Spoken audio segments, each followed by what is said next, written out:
নমস্কার।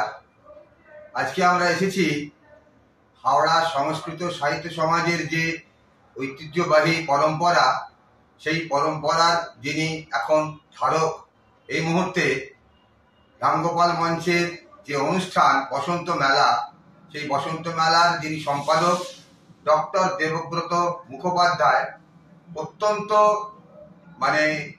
সজ্জন মানুষ, আমার কাছে যিনি প্রচার বিমুখ মানুষ বলে পরিচিত, তাকে আমরা আজকে পেয়েছি। তার কাছ থেকে এই এক পক্ষকাল বসন্ত মেলার যে আয়োজন তিনি করেছেন, প্রায় এককভাবেই তিনি এই যে ব্যবস্থা তাকে এগিয়ে নিয়ে যাচ্ছেন, তার কাছ থেকে আমরা দু চার কথা শুনে নেব। আমরা ডক্টর দেবব্রত মুখোপাধ্যায়কে বলবো, স্যার আপনি আমার দর্শকদের জন্য কিছু বলুন।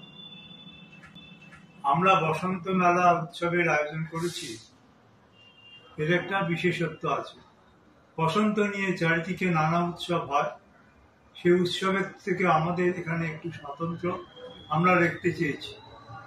তার কারণটা হচ্ছে আমরা দেখি সেখানে শিল্পীদের আত্মপ্রচারের দিকটাই বড় করে দেখানো হয়। আমরা এখানে চেয়েছি মানুষের সাথে মানুষের মিলন, তাই আমরা নাম দিয়েছি মেলা। মেলা মানে মানুষের সাথে মানুষের মিলনের মেলা।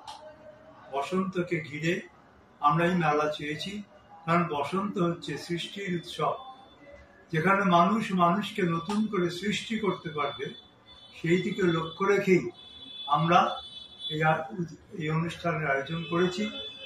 আপনি কোনোদিন যাবত এই যে আমাদের মেলাটার আয়োজন করেছেন বসন্ত মেলা, এ তো আপনাদের আগেও হয়েছে, তবে এবারে যেটা অতিরিক্ত সংযোজন বলে আমার দেখা, সেটা হচ্ছে যে কিছু নতুন দল বা নতুন সংস্থা, সংগঠন, ব্যক্তি এখানে সংযুক্ত হয়েছেন।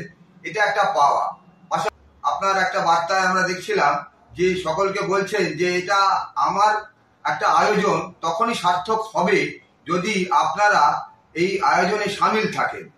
যার যখন অনুষ্ঠান হলো তিনি চলে গেলেন, আর তারপরে অন্যজনে কে তিনি সম্মান দিচ্ছেন না বা মর্যাদা রাখছেন না, সেটা আপনার কাছে খুব একটা কষ্টের জায়গা হয়েছে, ব্যথার জায়গা হয়েছে। এটা আমি দর্শকদের একটা বার্তা দিতে পারি। এটা শুধু এখানে নয়, এটা আজকে আমাদের সমাজের ভয়ানক প্রবণতা যে মানুষ মানুষের পাশে থাকছেন না, কেবল নিজেকে নিয়ে ব্যস্ত থাকছেন। আমি কি করলাম সেটা পাঁচজনকে জানাতে ব্যস্ত, অন্য কি করছে তার প্রতি তার মন নেই। আমি এটা বিশ্বাস করি, অন্যকে মর্যাদা না দিলে নিজে মর্যাদা পাওয়া যায় না। আমি কেবল আমাকে মর্যাদা দিচ্ছি, অন্যকে মর্যাদা দিচ্ছি না। এটা কেবল আমার এই অনুষ্ঠানের কথা বলছি না, আজকে এটা সমাজের সর্বস্তরে, এমনকি পরিবারেও এটা এসে দাঁড়িয়েছে। ভাই ভাইকে মর্যাদা দেয় না, ছেলে বাবাকে মর্যাদা দেয় না। এই অমর্যাদা দেওয়ার জায়গায় দাঁড়িয়ে আমরা নতুন করে এই বসন্ত মেলায় মানুষকে বোঝাতে চাই যে এইভাবে সমাজটা ধ্বংসের পথে যাচ্ছে। মানুষকে ফিরিয়ে আনতে হবে, মানুষকে মানুষের পাশে দাঁড় করাতে হবে।